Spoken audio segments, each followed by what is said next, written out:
নমস্কার। সাহিত্যের মণিমাণিক্যগুলি অনুষ্ঠানে গল্প বলার কথক ঠাকুর অডিও বুক ইউটিউব চ্যানেলে আজ শোনাব আমাদের প্রাণের লেখক বিভূতিভূষণ বন্দ্যোপাধ্যায় রচিত ছোট গল্প কাদা।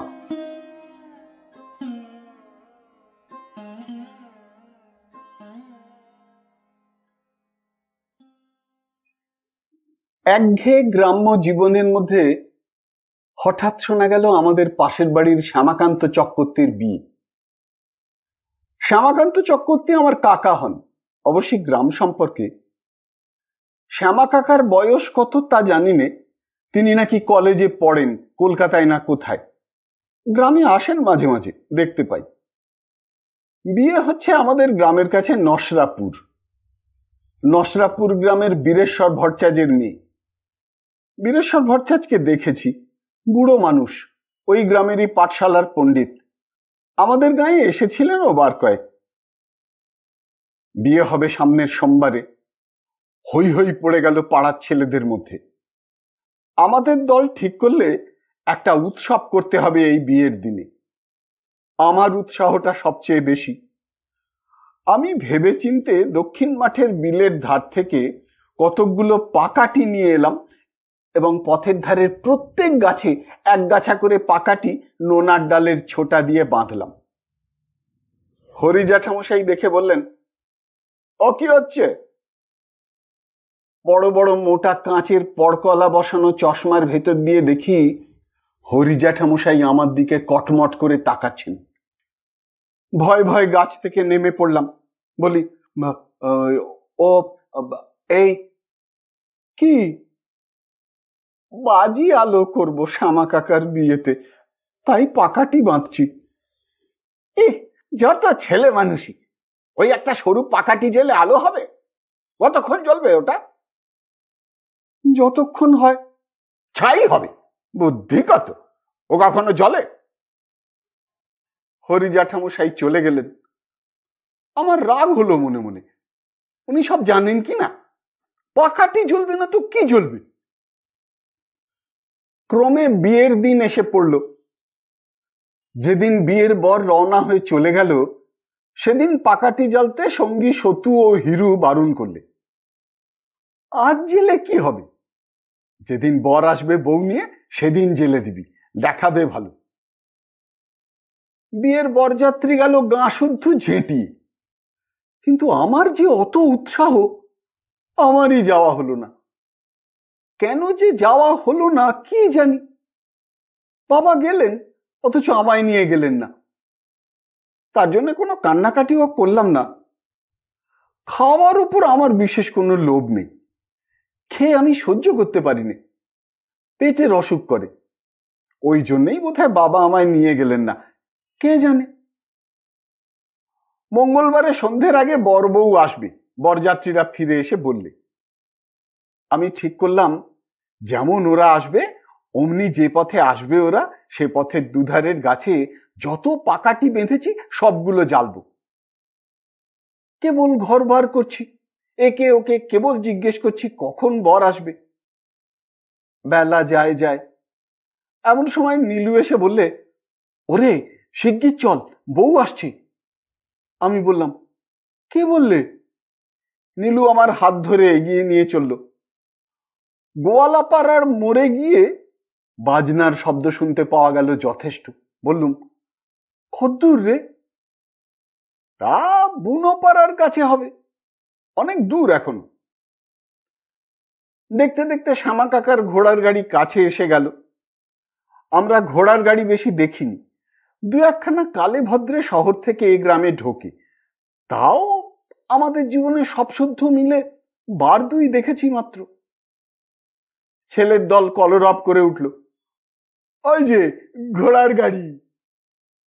সঙ্গে সঙ্গে বর বউ শুদ্ধ গাড়ি কাছে এসে পড়ল। এইবার কিন্তু বাঁধল মুশকিল। পাকা রাস্তা ছেড়ে খানিকটা রাস্তা গেলে তবে আমাদের গ্রাম। শ্রাবণ মাসের শেষ, বেজায় কাদা হয়েছে কাঁচা রাস্তায়। বিশেষ করে একটা জায়গায় হাবড় কাদা। সেটার নাম সাঁড়াতলার দ। গাড়ি সেখানে এসে সেই হাবড়ে পড়ে পুঁতে গেল। মোষের গাড়ি সে কাদায় পড়লে ওঠে না, শহুরে ঘোড়ার সাধ্যে কি সে হাবড় থেকে গাড়ি ওঠায়?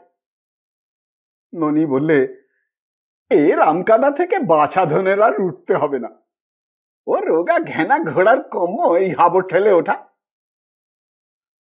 তখন সবাই মিলে চাকা ঠেলতে লাগলাম।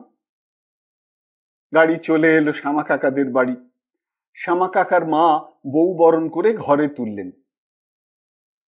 তখনও সন্ধে হয়নি, বর্ষাকাল, রোদ আছে কি নেই বোঝা যায় না, যদিও 3-4 দিন বৃষ্টি হয়নি। আমাদের আকর্ষণের বস্তু হয়ে দাঁড়িয়েছে ঘোড়ার গাড়িখানা। সেখানা বকুলতলায় দাঁড়িয়ে, তার চারিপাশ ঘিরে গ্রামের যত ছেলেপিলে। গাড়োয়ান বলছে, যদি আমরা সাঁড়াতলার দয়ের হাবড় পর্যন্ত গিয়ে চাকা ঠেলে গাড়ি উঠিয়ে দিতে রাজি হই, তবে সে আমাদের গাড়িতে চড়তে দেবে পাকা রাস্তা পর্যন্ত। আমরা সবাই হই হই করে গাড়িতে উঠলাম, কতক গাড়ির ছাদে, কতক পেছনে, কতক ভেতরে। সাঁড়াতলার দয়ের কাদা থেকে সবাই মিলে ঠেলে গাড়ি উঠিয়ে দিলাম। তার বদলে পাকা রাস্তা পর্যন্ত আমাদের গাড়িতে চড়িয়ে নিয়ে গেল। কি মজা! আমরা যখন পাকা রাস্তায়, তখন সন্ধে হয়ে অন্ধকার নামলো। ননি বললে, গা ধোবো কোথায়, সব্য অঙ্গে কাদা। আমাকে বললে, তুই মশাল জ্বালবি না? এই চুপ কর, কি যেন ডাকছে। সর্বনাশ, আমার বাবার গলা। সন্ধে হয়ে গিয়েছে, ঘুটঘুটটি অন্ধকার। বাবা আমায় খুঁজতে বেরিয়েছেন, তিনিই ডাকাডাকি করছেন। সন্ধ্যের সময় বাড়ি ফিরিনি, বাবা তাই ডাকতে বেরিয়েছেন। ননি বললে, আলো দিবি নে গাছে গাছে? আর আলো, আমার মুখ শুকিয়ে গিয়েছে। বাবা কাছে এসে পড়েছেন ডাকতে ডাকতে। আমি উত্তর দিলাম, যাই। এই সন্ধেবেলা সারা গায়ে কাদা মেখে আমি ভূত হয়ে আছি, আপাদমস্তক কাদা। চালাক গাড়োয়ান একটুখানি গাড়িতে চড়বার লোভ দেখিয়ে কাজ গুছিয়ে চলে গিয়েছে। এখন আমায় ঠেকায় কে? বাবা এসে আমার কান ধরলেন, বললেন, হতভাগা বাঁদর, পড়া নেই শুনো নেই, এত রাত পর্যন্ত বাঁদরের দলে মিশে। এ কি, গায়ে এত কাদা কেন?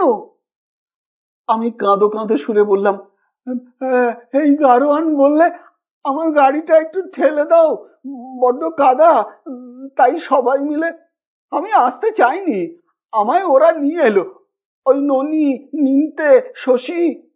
বলে সাক্ষ্য প্রমাণের চেষ্টায় সঙ্গীদের দিকে ফিরে চাইতে গিয়ে দেখি জনপ্রাণী সেখানে নেই, কে কোথা দিয়ে সরে পড়েছে এরই মধ্যে। বাবা বললে, তোমার দোষ নেই, তোমাকে সবাই নিয়ে গিয়েছিল, তুমি বুড়ো দামড়া কিচ্ছু জানো না, না ঘোড়ার গাড়িতে ন চলবে তোমার। কথা শেষ না করেই দুর্দার মার, চরকিল, বিষম মার, চোখে সর্ষের ফুল। কাঁদতে কাঁদতে বাড়ি ফিরে এলাম বাবার আগে আগে।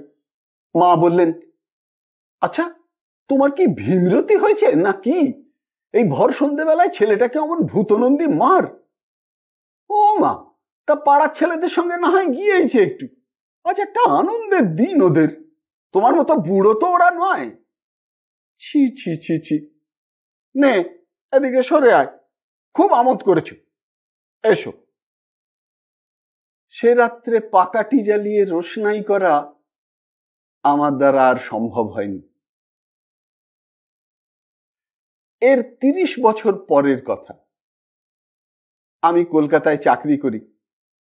বর্ষাকাল, মহকুমার স্টেশনে নেমে বাড়ি যাব, এমন সময় শ্যামা কাকার ছেলের সঙ্গে রাস্তায় দেখা হলো।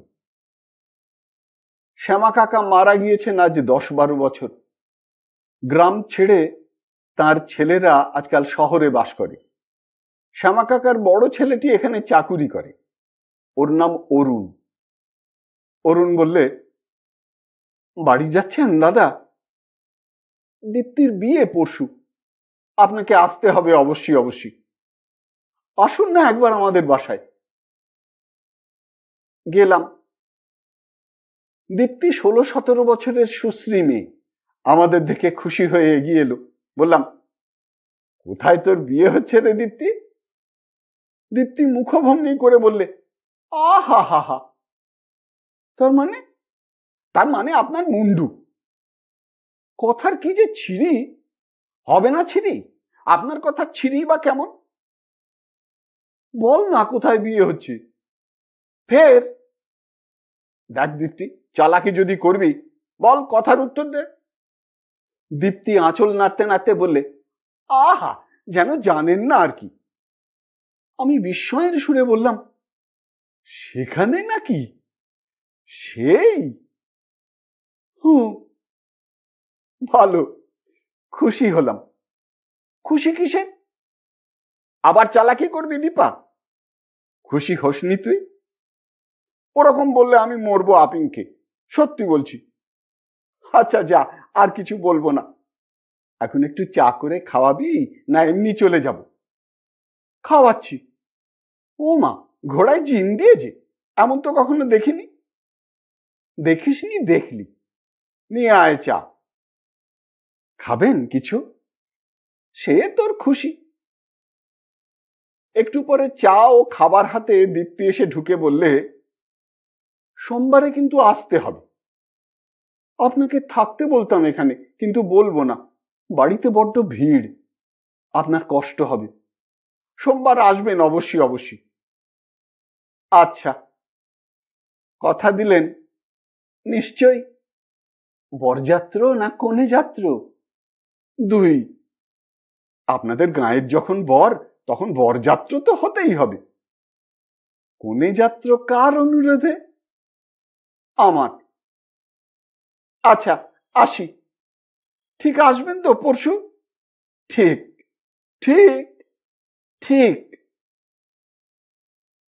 দীপ্তি থাম ধরে দাঁড়িয়ে রইল যখন আমি চলে এসে রাস্তার উপরে উঠছি। যার সঙ্গে দীপ্তির বিবাহ সে আমাদেরই গ্রামের ছেলে বটে, কিন্তু তারা পশ্চিম প্রবাসী। দেশের বাড়িতে জ্ঞাতি ভাইরা থাকে। এই বিবাহ উপলক্ষে বহুকাল পরে ওরা সবাই দেশে এসেছে। বিয়ের পরই আবার চলে যাবে। গ্রামে আমিও গেলাম অনেক দিন পরে। আমিও গ্রাম ছেড়েছি 10-15 বছর। গ্রামে যেতেই ওদের দল এসে আমায় বরযাত্রী হওয়ার নিমন্ত্রণ করে গেল। বিবাহের দিন এসে পড়ল। বিবাহের লগ্ন সন্ধ্যার অন্ধকারে। অন্যান্য বরযাত্রী কতক নৌকোতে, কতক গরুর গাড়িতে রওনা হয়ে কনের বাড়ি চলে গেল। শহর থেকে একখানা ঘোড়ার গাড়ি এসেছে, সেখানাতে বর, বরকর্তা, পুরুত ও আমি যাব এই স্থির হয়েছে। বর বললে, নিতাইদা, চা খেয়ে নাও, আর বেশি দেরি না হয় বাবাকে বলো, তুমি সব গুছিয়ে নাও। সে ভাবনা তোমার কেন, যা করবার করছি। শোনো একটা কথা, দীপ্তি তোমায় কিছু বলেছিল? না। বিয়ের বিষয়ে? না। দেখা হয়নি আসবার দিন? না। কেন? তাই জিজ্ঞেস করছি। সন্ধ্যের অল্পই দেরি আছে, তখন আমরা ঘোড়ার গাড়িতে গিয়ে উঠলাম। গাড়িও ছেড়ে দিলে। আমাদের পিছনে শাঁখ বাজতে শুরু করলো, হুলু পড়তে লাগলো। গাড়ি গাঁ ছাড়িয়ে খানিক দূর যেতে না যেতে অন্ধকার নামলো। সঙ্গে সঙ্গে সাঁড়াতলার দয়ের কাদায় গিয়ে পড়লো গাড়ি। কিছুতেই আর ওঠে না।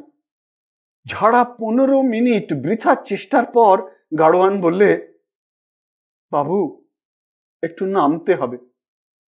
খালি গাড়ি তখন নিয়ে গিয়েছিলাম, এখন বোঝাই গাড়ি যাবে না, আপনারা একটু নামুন।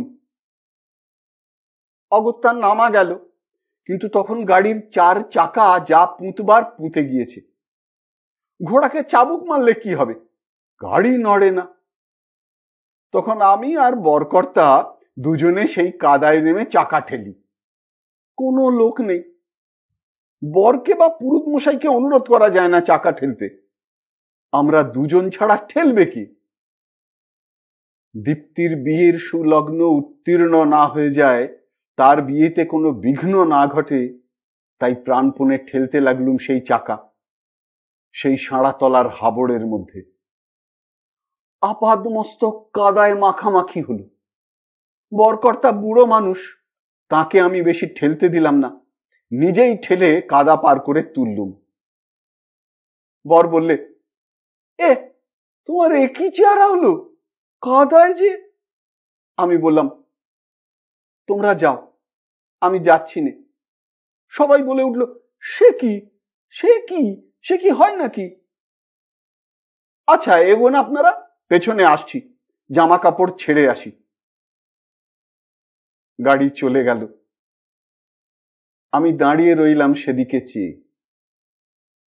আর আমি যাব না। দীপ্তির বিয়ে সুলগ্নে হোক, বাধা শূন্য হোক। হঠাৎ আমার মনে পড়লো একদিনের কথা।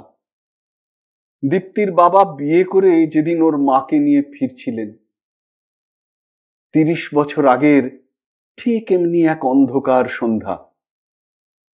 সেই শ্রাবণ মাস, সাঁড়াতলা দয়ের কাদা ঠেলে গাড়ি উঠিয়েছিলাম, কাদায় মাখামাখি হয়ে। বাবার কাছে মারও খেয়েছিলাম। আজ আবার তাদেরই মেয়ের বিয়েতে সেই রকমই গাড়ি ঠেলছি। গাড়িও যাচ্ছে শহরের দিকেই। তাদেরই মেয়ে দীপ্তি। হয়তো সে আজ খুব রাগ করবে আমি না গেলে। জীবনে কি আশ্চর্য ঘটনাই সব ঘটে।